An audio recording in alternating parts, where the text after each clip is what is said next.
whose lives are changed by the tools that were so freely given to me. And I know that we have people on our meeting that are pretty new in the program. And I do know that we have some elder statesmen in our group here tonight that have time, that are hurting. And what I'm hoping for is that this message for the new people, that you will give this program a chance, that maybe your story isn't just like mine, but maybe you can relate to the feelings. And that if you've been suffering from an hopeless state of mind and body like I did, that you'll come give this deal a try. And I mean a real try. Do this thing all the way to the end of step 12 and come do what we do so you can have the freedom that we have. And for those of you that have time and are hurting, talk about it. We can't lose you. I sponsor a girl right now that had 26 years, and I got her after she had relapsed. She came back. She's got, well, her sobriety date is April 12th. That's a lot of time to lose, and I've watched people with a lot of time go back out.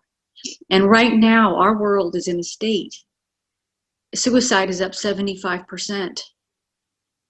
The shopping with alcoholism is up at least 200%. I'm probably low on that number.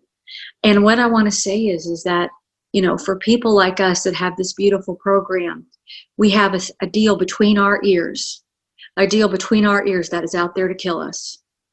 And I'm going to get to my story. But I know people have lost jobs. I have a sister in sobriety. I may have to go buy her groceries. The unemployment has not come to her yet. She's scared. And guess what? If you hear a little noise, I'm sorry, they're bringing my dog back from the vet. My friend is. So if he comes romping down here, it'll be a little commercial of a Bichon Poodle. Yeah, I hear him coming. Sorry, y'all. That's some bright stuff up in this world right now. There's a page in our book that I want to share with the new people that probably have never heard it. And they were talking about, our book was written a while back, and they were talking about the area of lunar flight. And people were trying to debate whether people could fly or not. And they were analyzing it. And, you know, all the stuff we analyze in the world today, it's just a new topic. It's what we do as human beings. It talks about, we were having trouble with personal relationships. We couldn't control our emotional natures. We've been seeing some of that out there. We were a prey to misery and depression. We couldn't make a living. We had a feeling of uselessness. We couldn't seem to be of real help to other people. And then it talks about, was not a basic solution of these bedevilments more important than whether we should see newsreels of lunar flight? Come here, baby.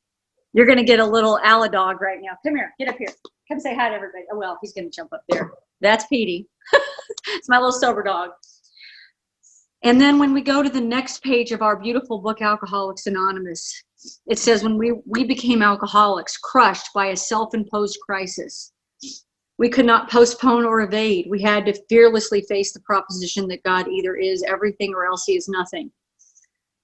God either is or he isn't. What was our choice to be? Well, fortunately for the new people and for people that are hurting right now, if you're kind of gotten disillusioned, or you come into our fellowship disillusioned, the beautiful thing is you don't have to grasp all that right now. And I can promise you, I've never fearlessly come to God with anything. I still, after 23 years, by the way, my sobriety date is 5/9/97, if I didn't say it earlier. You don't have to come to this fellowship without fear. You just do it scared. You do it with cravings like I did. My first 6 months of sobriety, I craved so bad. I was like a vampire to blood. And then I had waves that came over that next year. And Bill W. talks about being plagued by waves of self-pity and resentment that nearly drove him to drink. And I can tell you, I've been walking through some of those waves through this COVID stuff and through all this stuff going on in the world. Because there's been some changes. You know, God knows we alcoholics love change. We'd rather have you know, nails driven underneath our nail beds, you know, and it's like change. What do you mean change? And then, or we'll go change something and then we can't stand what we've changed. You know, we're just crazy people like that. So I'm just going to say a little bit about my disease. I'm just going to say a little bit. I was 19 years old. I was in New York City, and since I was 10 years old, I wanted to be a singer and an actress and a dancer. And the bottom line is, can y'all hear me? Can y'all hear me? Okay, good. The bottom line is that I had been flown in to New York City to audition, and I had succeeded with the audition. I was going to get signed by a major label, and I was 5.5 months dry in the rooms of Alcoholics Anonymous. I had been introduced to y'all when I was 15 in adolescent treatment, and I started drinking at 14 and a half. So what does that tell you? What kind of drinker do you think I was from day one? I never drank socially. So bottom line is, so I'm out there and I've got a sponsor in name only, and I'm always pretending like everything's okay in the meetings and telling all the boys to keep coming back because it works. Yes, it does. It's attraction rather than promotion, boys. I'm here to prove it. And I thought I was too young, too cute, and too smart for this deal. And I thought, I said no to the drink at first. And then they said, it's just champagne. And so then I had the old idea. That, oh, maybe I did too many outside issues. Maybe, I forgot all about the blackouts. I forgot about taking the car underage drunk and wrecking it. I forgot about all the shameful things. And I took that drink. Now, I'll tell you, that night wasn't the worst night of my life. But the next day, when a young lady was taking me over to meet the executives and my entertainment attorney had gone to pick them up, we walked into this place in Long Island. It was a restaurant with a bar, and I walk right up to the bar and I start downing Long Island kamikaze shots and backing it with Long Island iced teas. And all I can tell you is all I remember is pulling a table over onto myself and the shadows in the doorway. The next day, I'm at her apartment where I'm not staying. All my stuff's at another place, having done a sundry amount of things to myself, and with a plane ticket and a note that says, call us when you grow up. I didn't do that one time. I didn't do that 2 times. I didn't do that 3 times. I ruined 4 major record deals because for me, I'm the kind of alcoholic. If you put the love of my life on a silver platter and all of my dreams and self-respect, I really didn't know what that was. The respect of my community, I didn't know what that was either. And you put all the things I think I want on a silver platter, what's going to happen is that I will throw it all away because I think I can just have 2. Because that's the obsession of my mind. I take the drink and then I end up in places that I don't want to be, doing things I don't want to do with people I don't want to be with. And I do that over and over and over again. Because when I came to you, I thought I was too cute, too young, and too smart for this deal. And by the time I got back to you, I had ruined those record deals, and I had been to 5 treatment centers and 8 detoxes, and in and out of the hospital and in and out of jail. And I was not okay. And I had lost my singing voice. And, people talk about hitting a bottom, and I hit bottom after bottom, and it was like a basketball just bouncing in the gutter. And I can tell you that I was first introduced to alcohol growing up. We would ship little champagne, or, we'd get a little sip of the mom's gin and tonic. And I would have, we could have a little wine with a special dinner. And I remember getting introduced to Alcoholics Anonymous when I was 8. And my aunt had joined Alcoholics Anonymous, and we couldn't have alcohol at the table when she started getting sober. And that's what I remembered of alcohol. And I was never going to really drink, and I was going to never smoke like my mom did. I used to break up her cigarettes. That went over really well. And I was going to get married like my grandparents on my mom's side were, and I was going to be married for life, and I was going to have kids, and I was going to have grandkids, because see, I loved the old movies. I loved Ginger Rogers. I loved Fred Astaire. I loved Sid Charisse. I mean, I loved all of that stuff. And I thought, I'm going to get married. He's going to wear that top hat. He's going to lay his coat down, and we're just going to waltz right into the romantic sunset. And we're going to do all these things. And then by the time we're old people, we are going to die on the same day. And that's the way it's going to be, hand in hand in the hospital or something, and that was my fantasy about it. My parents loved me, but I was not protected. My father was a rageaholic. His father was an alcoholic. My mother was kind of a come here, go away kind of gal. She'd love me, and then she could just be in the same room and not even be in the room. You know what I mean? But she eventually physically left because she was also male dependent and love addicted to men. And she would sacrifice everything for that. And my mom left me when I was 8.5 to go follow a man on a boat. And I was devastated. She talked a lot of trash about my dad, and she had me go live with my dad and my stepmother. I was very jealous of my stepmother because my dad was nice to her, and I wasn't delusional about that. Later on, I figured out that was true. And he was pretty much a bully with me. And I will say my parents were both very smart. I will say that my mother introduced me to classical and opera and musicals, and I loved that. I loved that, you know, and I didn't appreciate opera till I had to study it later on. My father introduced me to blues and jazz and Nina Simone and Ella Fitzgerald and Nancy Wilson and all these greats, you know, and so getting all this music. And my mother's side of the family, they all sang and played, and my grandmother played the organ in the church, and she played the piano, and I just left to be with grandma. And that was out of state in Pittsburgh. I grew up in Denver. And when I was 10, I was taken to see the play Annie. And I wanted to be Annie so bad, I started singing Tomorrow every day. They were so sick of hearing Tomorrow. I started auditioning, and I started getting almost every part I auditioned for. And the thing is when I sang back then, it was about escaping who I was, because I grew up, I went to 13 different schools by the time I was in 8th grade, and I went to inner city schools, and I was a minority there, and I had freckles and red hair, and it was mostly either Latin people or the Latin with the Asian or African American. And I hated my name. I hated my skin. I hated my red hair. And I was always seemed to be called Pippi Longstocking. That was my name for fame in each school that I went to. But I wanted the skin, the beautiful olive skin of the Latina girls. And I wanted to have, you know, the exotic look of the Asian girls. And I wanted to have the beautiful ebony clear skin, you know, that my sister girls had. I wanted to have that dark, any shade of the beautiful skin. I just didn't want mine. I didn't want my freckles. I didn't want any of that. And I just didn't want to be my name, and I would change my name all the time. And I was really small for my age. And I can tell you the first, you know, but when I would sing, I could escape being afraid of what they were thinking about me in school, because my alcoholism started way before I took a drink. My alcoholism started here, and thinking, I know what you think about me, and I'm not okay, and I don't fit in, and I'm just not right, and I don't fit in with this world, and when is dad going to rage, and when is mom coming back, and what's going on, and my brother, he doesn't like me, and I want to, you know, he's my hero, but he hates me. And then I have this anxiety, a cannon blast of anxiety that just won't leave me, and because I'm just not right, and I can't fit in, and everything's not right. And I was repeating the 8th grade, and it was some of the older girls, they brought out a bottle of tequila with my friends, and I had a lot of shame about that, because I had been in accelerated classes. I was 2 years ahead, and the thing is as I sang and I did these other things, more abuses had started at age 3 by different perpetrators, and sexual torture and things. And it was not within my family.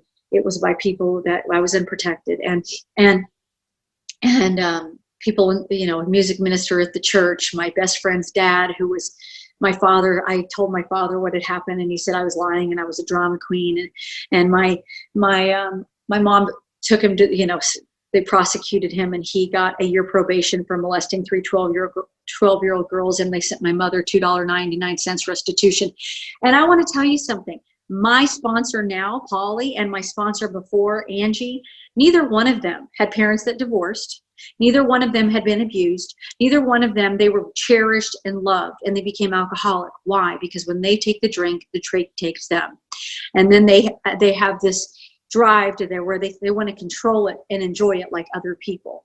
And they didn't have any of the same things. And those kind of people, when I started seeing that, I'm like, wow, that is just weird, because I have reasons to drink, right? And I used all those reasons to drink. And the first time I drank, they pulled out that bottle of tequila, baby. And they're like, Hilary, and more than anything, I wanted to be accepted. And they said, Hilary, do you want a shot of this? And I said, yes, I do. And I took that shot. And I coughed, and they coughed, and they laughed with me, and I'm doing the next one, and the next one. It's getting easier and easier. 8, 9 shots later, my head got quiet. and that huge cannon blast in my gut sealed up.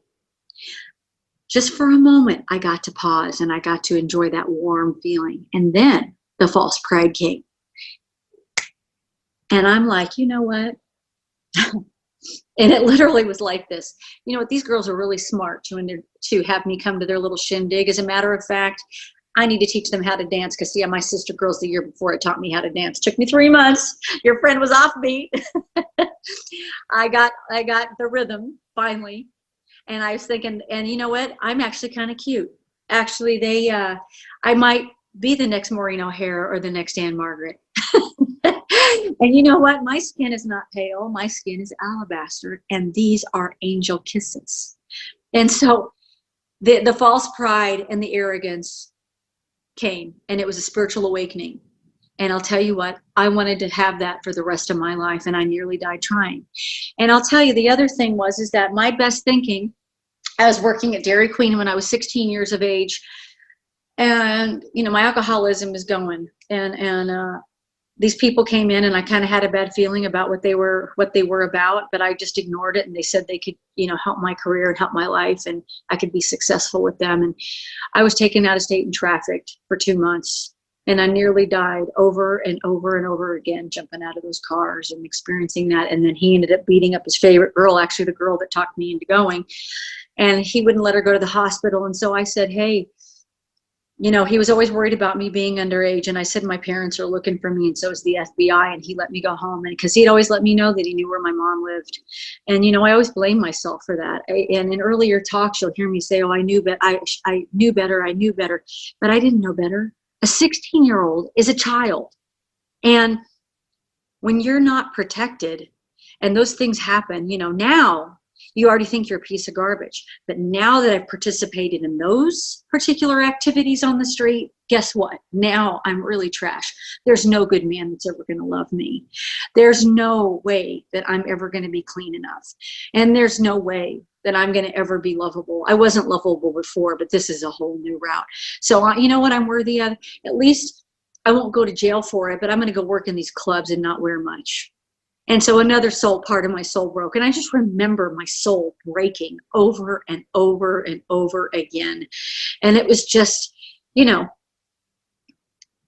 it was just awful. And I used to quit my job at the clubs, and I would go and I'd work in an organic restaurant so I could, you know, be organic and get sober, or I'd work in a vitamin shop or a doctor's office. You know, I'm going to paint houses. I'm going to do everything but take the 12 steps of Alcoholics Anonymous, because you guys would talk about the promises, and I still had the thing where I didn't trust you. I looked at all of you and I thought, none of you have been through the lives. I've lived 5 lives. By the time I was 18, I felt old, and I announced it in a women's meeting. They all laughed at me, and I ran out of there crying. And you know, and the thing was, I felt like I was ancient because of what I had been through. And so I remember there was a gal that worked at the clubs whenever I'd go back and work, and I used to tell her she had to control her drinking. She used to pass out in the corner, and I don't know, I probably had hawked half my house or done something crazy, and I was back at the club after working a normal job for a while, bussing tables or whatever I'd been doing, and ruining another record deal, I don't know. And this gal was there at the front, and she was smiling and her eyes were clear. And I was like, girl, what's with you? And she says, I've got 6 months sober in the rooms of Alcoholics Anonymous. I said, oh my God, you're working here.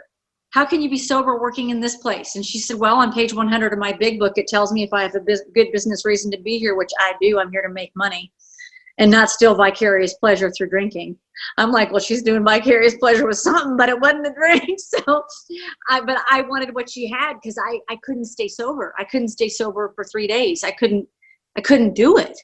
And I had so many dang white chips. I had so many 30 days. I would get 30 days, 45 days, rarely 60 days. And so she said to me, hey, I'm moving to Texas. Do you want to come visit for a few days? And, you know, I just wanted to get out of there. And like I told you, I would always pretend that everything was okay. I could have gotten out of the hospital, and I'd tell everybody, they'd be like, how long are you sober, Hilary? I'd be like, oh, I'm sober just for today. La, la, la, la, la, la, la. You know, just not going to let you guys close to me at all. And so I go down to Texas, and you don't have to change states to do this, for you people that have been going in and out, in and out, in and out. I just walked in that room and I said, I hate you. I hate God. I hate me. I hate AA. And I don't want to hear about it after the meeting. And, you know, and then they would tell me to keep coming back where I would flip them off. And then they would ask me to pray with them. I said, don't touch me. That thing upstairs is a blankety, blankety, blankety, blank. And I hated God because I knew he hated me. Any God that did what he did hated me. And that let all those awful things happen to me. And I was mad. And I started interviewing for sponsors. And I wanted them to be in the program longer than since I'd come in 1984. And the woman that I got was a woman that wouldn't be interviewed. and so I got this sponsor, and she looked at me and she said, okay, Hilary, there's a few things that we're going to be doing. And some of it's not in the book. You're going to go to a meeting every day, or 2 or 3. You're going to start calling me every day or 2 or 3 times a day. You're going to start calling 3 women a day and asking them how they stay sober today. You're going to start going to the meeting after the meeting and asking those old timers, how do you stay sober today? I'm like, okay. And then she said to me, I want you to get on your knees and pray to the God of your misunderstanding. Ask him to keep you sober and thank him at the end of the day. And I said, do I have to call it God? She said, I don't care what you call it. I just want you to start talking to it and writing down to it. So I started calling him MFSOB. And that's what I called my higher power. And I was mad. And I was more like demanding and angry with my prayers. But I did my prayers. And then she said, we're going to start reading this book. And I had done Tro and Charlie tapes.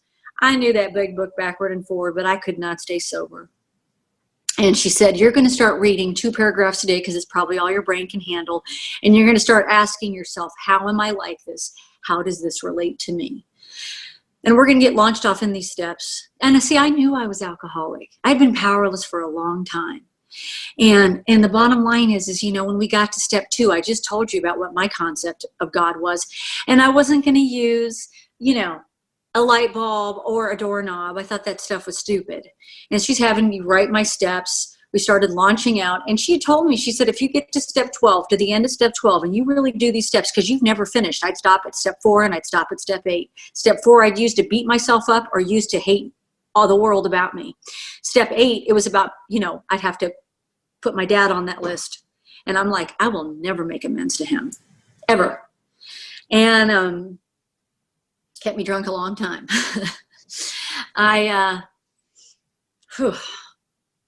So she said, I want you to, if you could have any God, what would it be? Just humor me. And I mean, really think about this. I said, okay, sponsor, I want to feel the nearness of my Creator, like the book talks about. I want to not crave every day. I don't want to have nightmares at night where I feel like somebody's attacking me, going to rape and hurt me. Because I had horrible PTSD, and that lasted into 6 years of sobriety, and I'll tell you all about that later. I want to feel my innocence is restored like I've never known it. I want to be able to look in the mirror and not stand the side of myself when I try to put makeup on my face. I want to put on some pretty clothes and not feel like I'm a fraud. I want to know what it's like to hear the birds singing and see the butterflies. And I want to know what it's like for my brain to shut up and not tell me all the bad things that I am. I want to know what it's like to not feel afraid. I want to know what it's like to laugh from my gut and like hear the topic gratitude and not want to just go crazy, or even worse, acceptance. I want to know what it's like. I want to know what it's like to feel like I'm not below everybody. That's what I want to know what it's like. I want that God consciousness you guys talk about. And I don't want to despise myself so much like I do. And she said, that's really good. That's really good. Now we're going to get on our knees. And she held my hand, and I hated that. And she'd always put her arm around me, and I'd flinch because I couldn't stand it. Because, you know, I felt so dirty. I couldn't take enough showers to get clean. And that was another thing I wanted. I wanted to take a shower and feel clean. And so we did that prayer. We did the 3rd step prayer. And I didn't call him that name during that one. I actually, by the time we got to that part, I called him Dear Blank. I got to Dear Blank. And we went down this road of those steps. And I wrote out all the yucky stuff. I was as thorough as I could be. And I tell you, the sex part was awful because I couldn't remember everything. I remembered the faces. I couldn't remember everything. And but I told her everything. And I said, how do I write with the abusers? She said, you don't have a fourth column with that. We're going to talk about that during your fifth step. So we got in that fifth step. I got a big old bag of M&Ms, and we did that fifth step for hours. I think like 5 or 6 hours. And I had my notebook, and she's taking notes while I'm going over my inventory. And she said, I'm going to tell you something. She says, what happened to you is disgusting and awful. And she said, no little girl should go through that. No little girl, no adolescent teenager. You deserve to be protected. She says, but every time you go in that club, you're perpetuating that abuse. And she had told me that she wouldn't make me quit that club because she said many people made you quit the club. She says, one thing I'm going to tell you is, if you come take these steps, if God doesn't want you working in that club, you're not going to be working in that club. I'm here to line the path for you, light the path for you. And if you come do these things and don't drink no matter what, I promise you, your life will change. And so she said, but I'm not going to sit here and candy coat the truth and tell you that it's not bad for you, because that place is not good for you at all. I said, okay. She said, and you're not going to like this either. You get to start praying for those perpetrators. And I had to start praying for them, and I had to start paying back 31 charge-offs because I couldn't get a checking account. A person from Preston Group, my home group, got me, co-signed for me. I was able to get a checking account as they saw me stay sober. At 30 days, I did a 12-step call that changed my life. And we had gone to a place that was similar. It was like a house in Beverly Hills, but it wasn't. It was the Beverly Hills of Dallas, Highland Park. We went to this place, and we couldn't get the voluptuous one. We got the scrawny one, and they were probably about 50, but they looked about 75, and there was trash everywhere. And we got her in there. And Preston Group used to have this long hallway, and Kurt, the old secretary of the group, was making the concoction so she won't go into the DTs. And the old timer that has 6 years that has the car, I didn't. I had nothing. And I'm walking down the hallway, and she'd stop. It took us 45 minutes to get down that hallway because she'd stop and say, I just can't do it. And I'm like, we can do this. I'm with you. And let me tell you something. For the first time without a drink, this didn't scream at me. My gut was not going crazy because all I cared about was getting her inside and getting her in a chair and making sure she was okay. It talks about in our literature, even the newest of new people can ensure their sobriety. I'm paraphrasing, by helping another alcoholic. Because when I had 2 weeks, my sponsor made me give my number to anybody with less time coming in those rooms. And that's how we do it. We start passing it on. We start passing it on. The tools we've been given. And when I got to my inventory, I got a sponsee, and my sponsor said, I guess you better keep hurrying up, huh? And that's what I got to do. And so we get down that hallway. But let me tell you what happened during that. See, people used to get up and walk out while I would talk because I had a potty mouth. I had a PhD in profanity. And those same people walk past me. And they're like, looking at me like, okay. And patting me on the back. And they said, good job, Hilary. Good for you, Hilary. Nobody was saying that. I mean, they would tell me to keep coming back, which I just, and I would tell them to F off, and then they'd invite me to lunch. You guys really confused the heck out of me.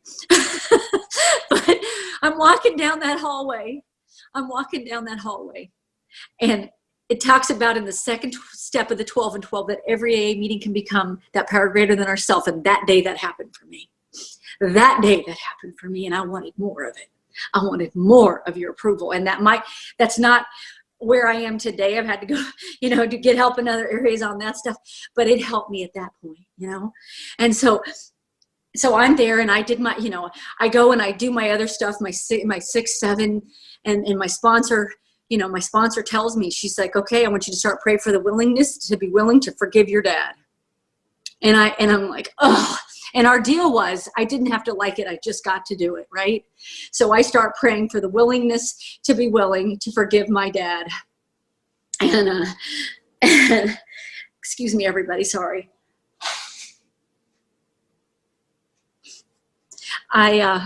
So I started doing that, and I was able to go and make those amends to my dad, because what is my job? My job is, I don't care if they've done things to you or neglected you or whatever. If I stay in a victim stance, I'm going to die. This AA book is all about growing up, and I have to take responsibility. I don't care if, in my view, it is the size of an ant and what they've done is the size of Texas. I have to take responsibility for what my harms are. Otherwise, I will not stay sober, and I won't have a life worth living. And I want any newcomer, anybody that hasn't been in their steps for a while, to hear this. The freedom starts coming in step 9. Because I can tell you, in step 5, for me, I didn't feel like the clouds parted and everything was amazing. This is, it's been a slow process for Hilary. But what happened is one person on this planet knew who I was, knew all my dirty stuff, and loved me anyway. Every time I saw my sponsor in a meeting, I'd start crying because I knew she loved me. She stood for me. She would not let anybody talk trash about me, ever. She invited me into her home to come to Thanksgiving, to Christmas. Then I'd go over to the AA club. I mean, this is what love is. I remember when I celebrated my birthday, and all the women from the women's meeting came to my bowling party and brought me little presents. And I'm like, why are you doing this for me? Like, I couldn't understand it. They loved me. They knew where I worked. They didn't care. So I made amends to my dad, and he added a whole lot more to it. Called me a psychopath and everything else, and I had to shut my mouth. Started paying back creditors. I had to start praying for my mom for leaving. I had to make amends to my mom for punching her the night that she did not press charges against the man from the church. I understand it now. I do. But and for stealing from my mother. But I felt justified in all those things. I felt justified in stealing my dad's car underage. I felt justified. And it's probably justifiable to a lot of other people. But for an alcoholic like me, with the disease that I have, I am not allowed to live in the resentments and stay there, because it'll kill me. Because it's about, I will drink again. I will shut myself off from the sunlight of the Spirit, and I will drink again if I don't get this straight. Is this fun? Oh, we get a lot of fun in the midst of it. It just took me a while. But is it not fun? It's a hella not fun a lot of times. But the gifts, we're going to get to the gifts, baby. We're going to get to the gifts. So I can tell you that I'm paying off creditors. And when I got some of them paid off, they wrote me letters of thanking me, called me and said, I've never had this happen in my life. This is mind-blowing. We affect more than just who we deal with in the fellowship. We affect the world at large.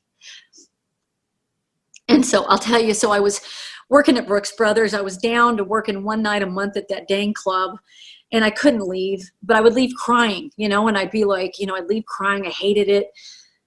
And in the midst of that, I'm crying because, I'm kind of jumping around a little bit here, but I'm almost, 2 years sober, and I'm crying to my sponsor because I've tried doctor's therapies. They don't want to cut on my vocal cords because they're afraid I'm going to lose my voice forever. I've done steroid packs, which of course made me even more of a lunatic in the program. And then I'm trying speech therapy, all these things, and nothing's working. And she said, well, why don't you ask God to bring your voice back if it's his will? And I'm like, oh, God. Everything with you is God. And she said, exactly. And our deal was, again, I got to not like what she told me to do, but I got to do it. So I'm like, asking God, and just not loving it. And I'm asking him to bring my voice back if it's his will. And it got softer as I went along. And I will tell you guys, by the time I got to step 6, just to jump back, 6 and 7, I called him Dear HP. By the time I was in my step 9, I called him Dear God. By the time I'm in my 11th step, I'm calling him Dear God. Dear Heavenly Father. God was step 9. Dear Heavenly Father at step 11. That's how these steps change people. So I started praying, and within 3 months, my voice started coming back. And I'm like, And I'm just blown away, right? I can't believe that this is happening. And people from the fellowship start asking me to sing, even though I'm still working in that club very, very part-time. And they're like, oh, Hilary, we know you. Oh my gosh. And they have me singing for anniversaries, weddings, different funerals, which were very emotional, and just all kinds of stuff. And so I'm starting to sing. I'm also starting to sing at a big church, and I'm singing on stage, and I'm still working at that club. So yes, some of us are sicker than others. So I go in the club one Friday night, and there's a bachelor party there, and they're about 5 years older than me, good looking. I go and I make a ton of money that night, and I leave the club. I didn't leave early because they stayed until the end and just working. Next day I have a wedding to sing at. And who do you think is there but the same bachelor party that was at the club the night before? And they're in the wedding. Yeah, okay, I can hear y'all even though I can't hear you. I see your faces. And that's kind of how it was. And I sang my few little songs, and I ran off to the side waiting to get paid. And I'm like, oh my God, please kill me now. And I'm really calling him God now. And so those guys walk up and they said, you know what? We were talking about you last night. And I said, I'm sure you were today too.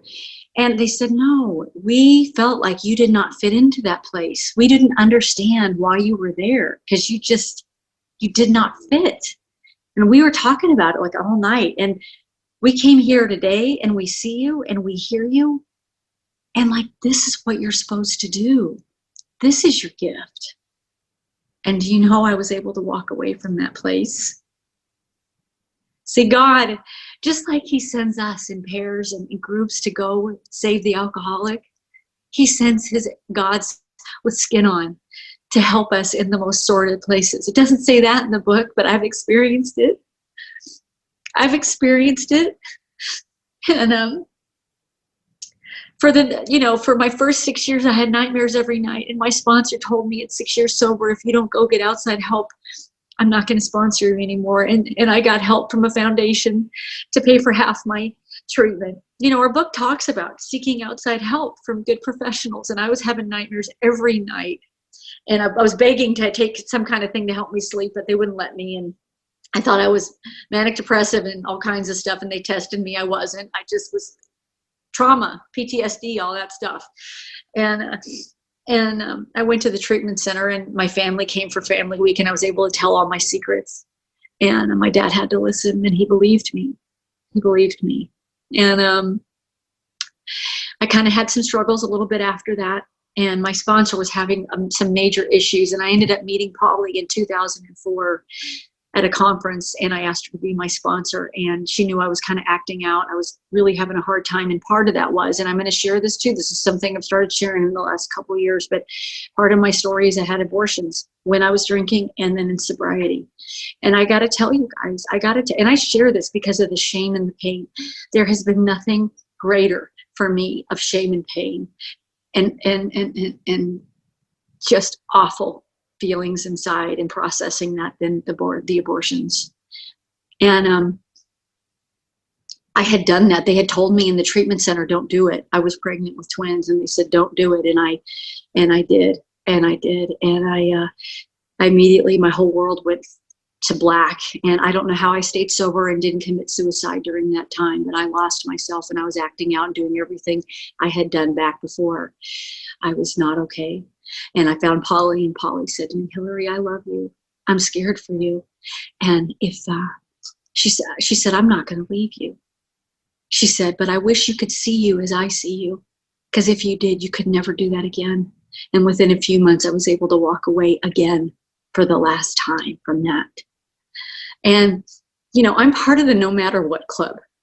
I'm part of, and I don't know how, but I can tell you, but it's been God's grace to save me at certain times. Like I tell you, I think the only reason I'm sober with all these years is because I never stopped telling the truth. Because I know back before when I wouldn't tell, my sponsor had told me before years back that what I was doing was going to make me drink. So I quit telling her, and I drank at almost 3 years. I drank. And, I don't want to not tell the truth. I don't want to, I want to save my rear end and not my face. because I don't want to lose what you've given me here, no matter how crazy I get or whatever. But I can tell you that, you know, people have loved me. I know some people don't like this, but people loved me until I could love me. Well, really, they taught me to love you. Loving me has been the last thing. That's been the last thing. So I'm going to tell you this. I was starting to sing a lot, and I was starting to make really good money, and I was starting to go to Nashville, and I was going to LA, and I was singing, and then I started getting sick.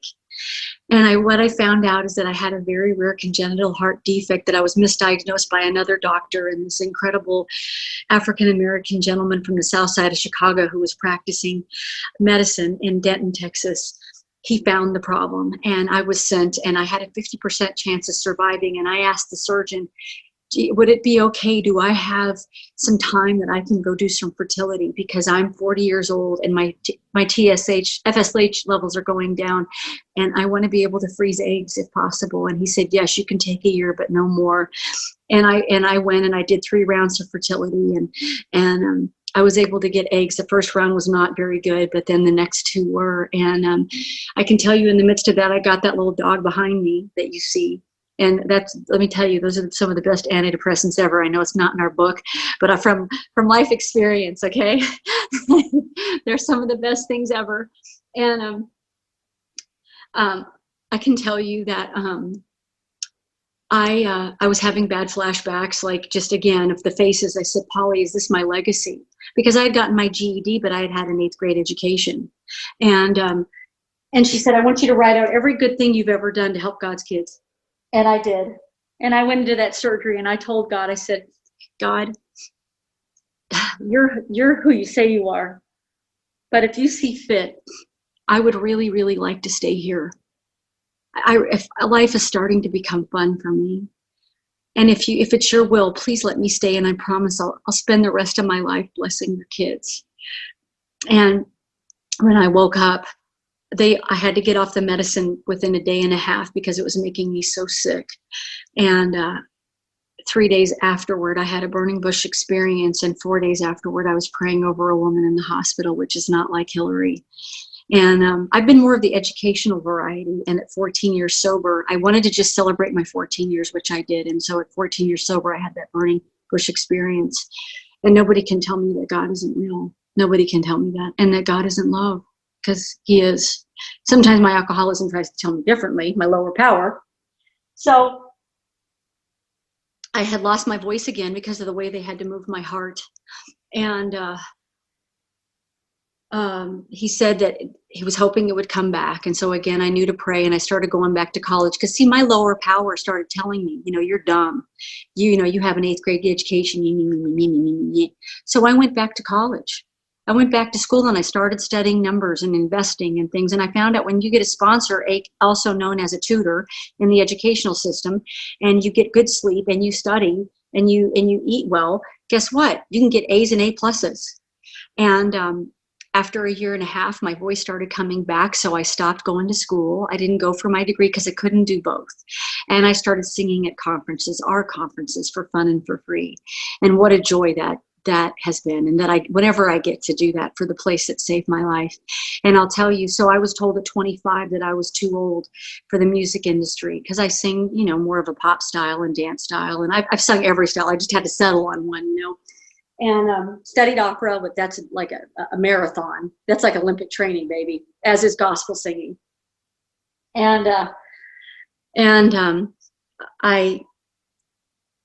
So I started singing for you, and then I knew I wanted to sing mainstream music again. I wanted to do that. And so I started singing, started checking out producers and stuff. And I was introduced to a wonderful man, a Grammy Award winner out of Los Angeles.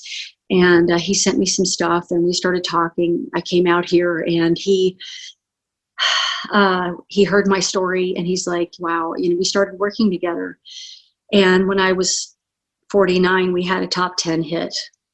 And when I was 50, we got a #1, and that was last year. And I don't say that because of me. Like, I was just blown away by that. Like, how does that happen? First of all, everybody I'm in the business with could all be my kids. Most of them, right? They could all be my kids' age. And I had people tell me, Hilary, you're never going to chart. You're my own attorney, back the one I had. You're never going to chart. The guy that ran huge labels, you're never going to chart. And they were the first ones going, oh my God, you're in Billboard, you're in Billboard. And I said, you guys said that was impossible. You said that would never happen. They said, oh, we didn't say it was impossible. They really, a lot of, I was told I was old for a long time, and it was too late. I want to tell you guys, my dad today calls me his hero. My dad says he's my #1 fan. I've had to set boundaries there because he's, he can go on rage things and cuss me out and do sexual weird innuendos, even though he's not. It's just not appropriate to talk with certain things with your daughter. I've had to set boundaries. My mom, I've helped her. She's living in Dallas now with my stepdad, and we get her help and we help them. And, I get to be of service. I get to be the daughter that I always wanted to be. My brothers call me their heroes. I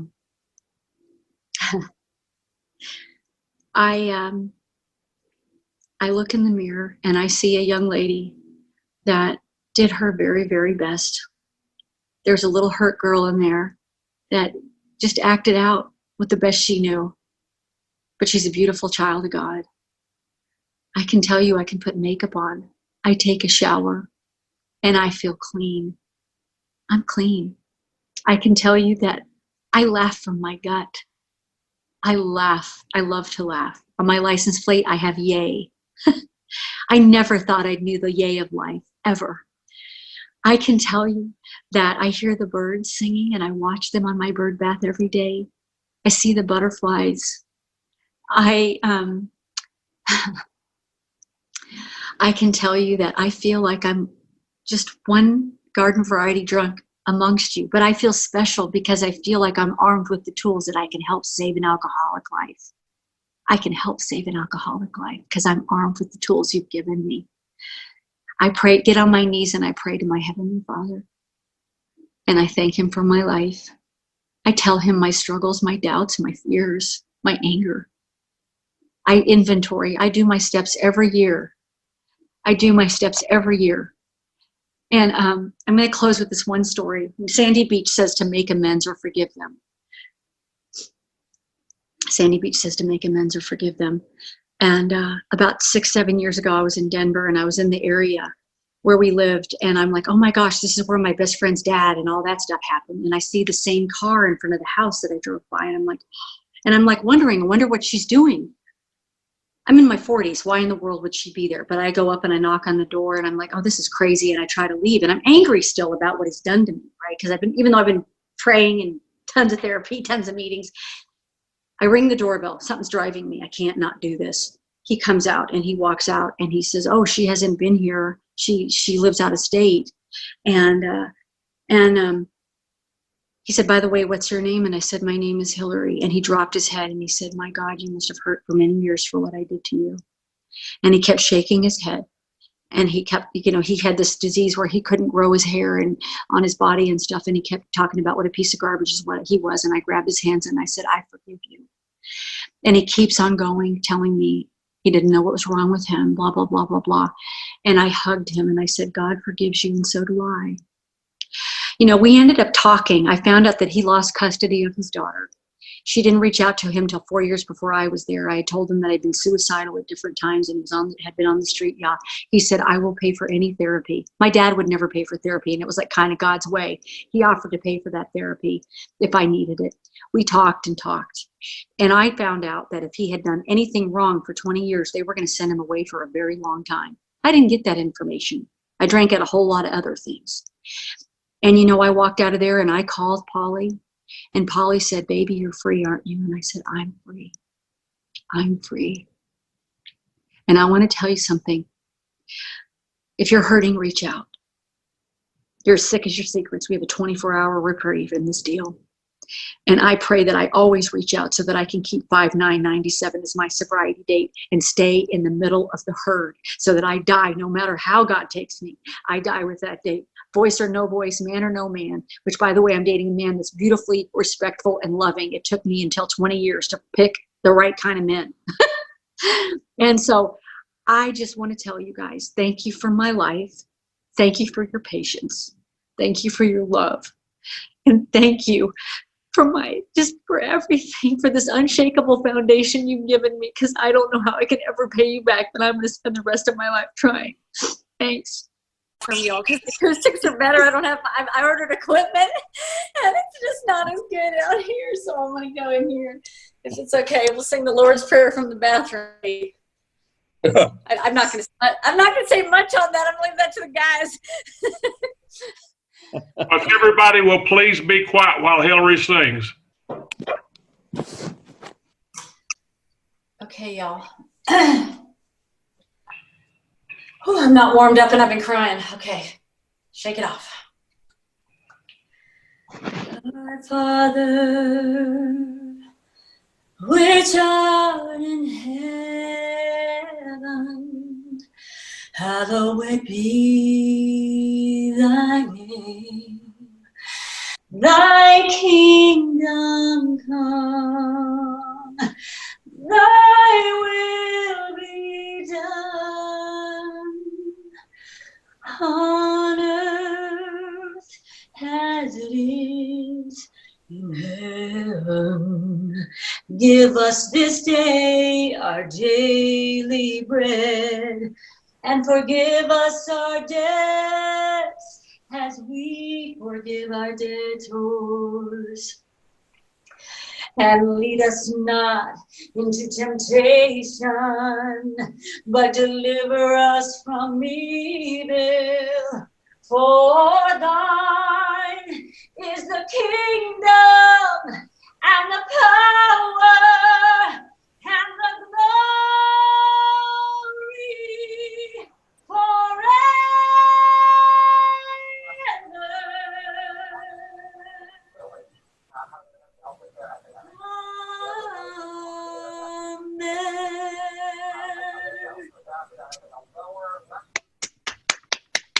Amen.